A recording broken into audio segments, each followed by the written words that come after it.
Yo, what's going on, y'all? This is Marcus Rosa, a.k.a. Mazuma TV, back at y'all with some more boxing talk, man. I hope everybody's having a blessed, beautiful, positive, productive weekend. I'm just chilling at the crib right now, man, just enjoying this beautiful weather here in Philadelphia, back at y'all with some more boxing talk. On the road to 3K, we well into the 2K mark. We actually at the mid-2100 mark. Shout out to the nation and the mob for making this possible. All right, y'all, I'm going to have to get the fuck up for this one, man, because we're going to have to talk about y'all boy, Teofimo Lopez, man. He got a fight coming up against Steve Claggett, a fight that nobody really wants to see in reality, but you know what I'm saying? Teofimo is a name. And one thing about him, man, he knows how to keep himself in the media because he got motherfuckers like me talking about him every time he got a fight coming up. So, you know, salute to Teofimo Lopez for that. However, we're going to point out some shit that he said.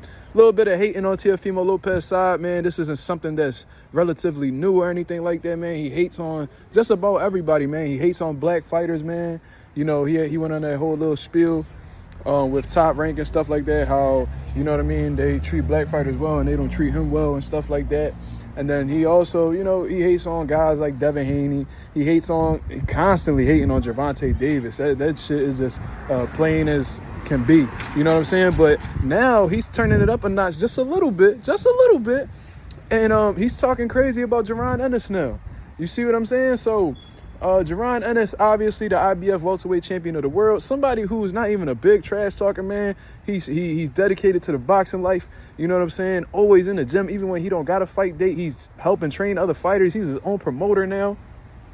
You know what I'm saying? He got Boots Promotions. He's building up fighters while simultaneously building up his own career. You know, just signed a big deal with Eddie Hearn. You know what I'm saying? A big lucrative deal, in all honesty, that I think is going to work out for the best in terms of, you know, his success and how far he could go in the sport of boxing and stuff like that. But regardless, to get into what Teofimo Lopez has said, he was pretty much saying, like, discrediting his potential opponent, which is very ironic in David Evanesian.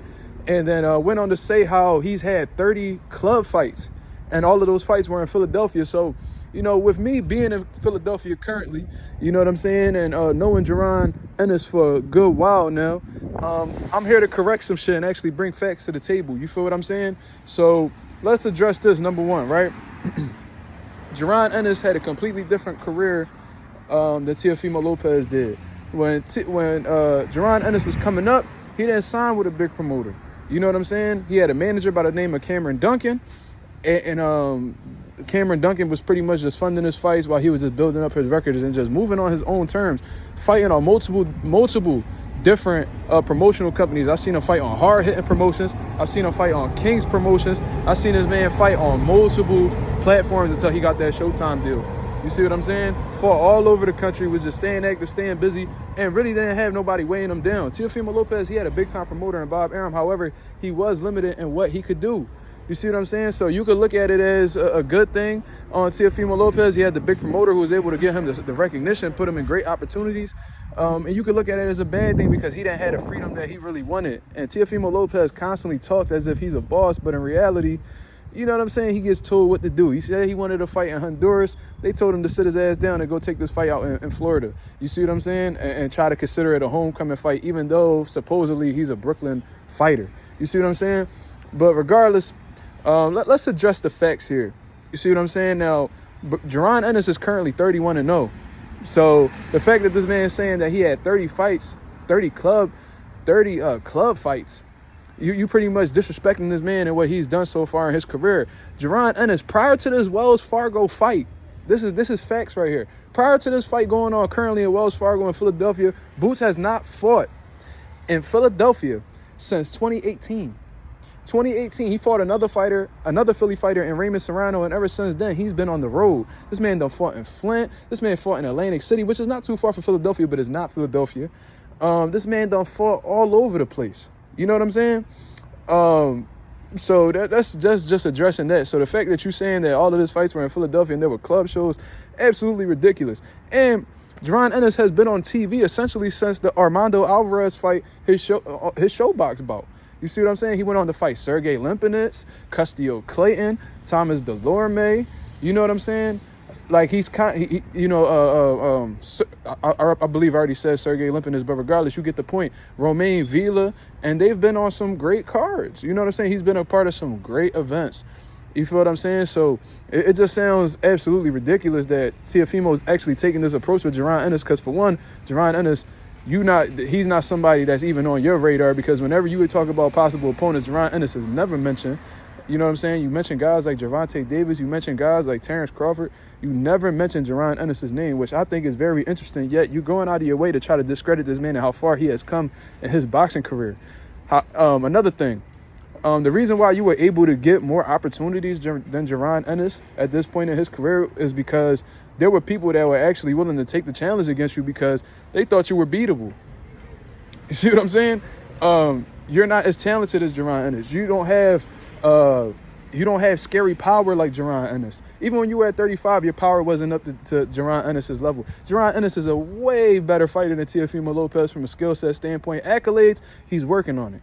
You know what I'm saying? But in terms of, like, just if you take a fighter and you just break down every single thing about them, Boots is going to edge Teofimo out 1,000%. Skill set, you know, him being able to switch both stances, power, speed, explosiveness, IQ. You know what I'm saying? It's just speed, whatever the hell you want to call it. It's not close. You see what I'm saying? It's not close at all. So that's just that. Then he went on to discredit David Evanese, and he was like, oh, this is somebody that had gotten knocked out by Terrence Crawford.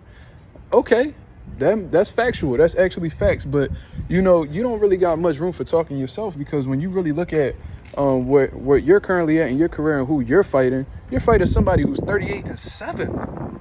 38-7. You see what I'm saying? So if we really want to talk about it, who's a more dangerous opponent? Is it Steve Claggett? Somebody who has lost multiple times and been stopped himself. Lost 7 times. This man is 3 losses away from being in double digits in terms of losses. You see what I'm saying? Or is it David Evanesian, somebody who's been dangerous throughout his career, you know, upset guys like up-and-coming prospects like Josh Kelly. I remember they were trying to line up Josh Kelly and Jaron Ennis. Josh Kelly was one of the most sought-out prospects at the welterweight division at one time, and David Evanesian killed out all the noise. This is facts. So, you know, is David Evanesian the most dangerous opponent for Jaron Ennis at 147?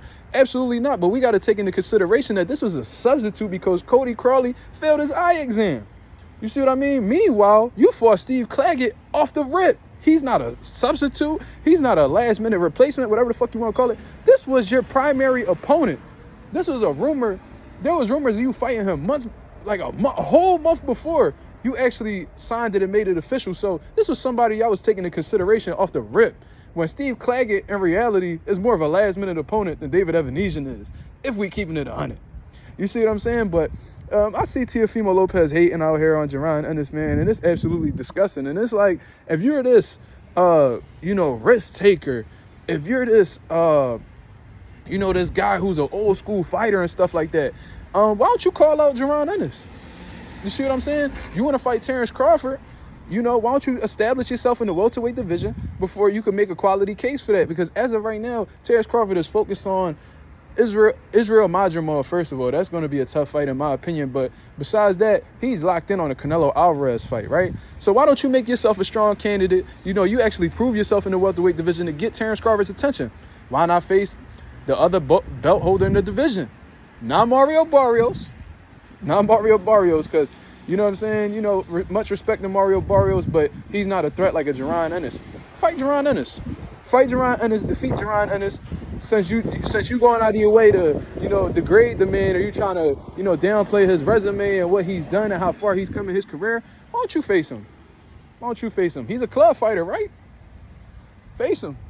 You the first 2-time male undisputed champion of the world. You so accomplished. You got all the accolades on your side. Why not face that man? You would never call that man out. And you know exactly why you wouldn't call that man out. So, you know how we say in Philly, take that nigga dick out your mouth. You feel me? So that's pretty much my opinion on this situation. I'm trying to recall anything else he said about Jaron Ennis. He downplayed his opponent, David Evanesian. Said that this man had 30 fights and they was all in Philly. They were all club shows. And like, we pretty much can't put too much stock into Jaron Ennis as of right now because he hasn't done anything and he hasn't defended his belt. Like, bro, do you not understand what the fuck had happened, you know, since he's gotten this belt? This man was pretty much sitting on the shelf while PBC and Amazon was trying to figure everything out. You know what I'm saying? His fucking promoter had passed away. He had to go to court and battle legal issues, constantly having opponents pulling out of fights with him, you know, constantly getting fight dates pulled from him. Like, you absolutely make no sense, sir. You know what I'm saying? But now he's signed with Eddie Hearn. He's back on the radar. He's back on the map. He's about to get active. So, you know, after your fight with Steve Claggett, why don't you, instead of calling out Terrence Crawford, why don't you call out the IBF welterweight champion of the world, Jaron Ennis, since you think this man, you know, isn't who people say he is. You know what I'm saying? But that's my overall take on the situation, man. Y'all let me know what y'all think about this. If y'all appreciate the boxing content, the boxing talk, hit the like, hit the subscribe button. But until then, man, this is Mazuma TV. I appreciate everybody that's been supporting the channel. As always, man, I hope y'all have a blessed, beautiful night. Peace.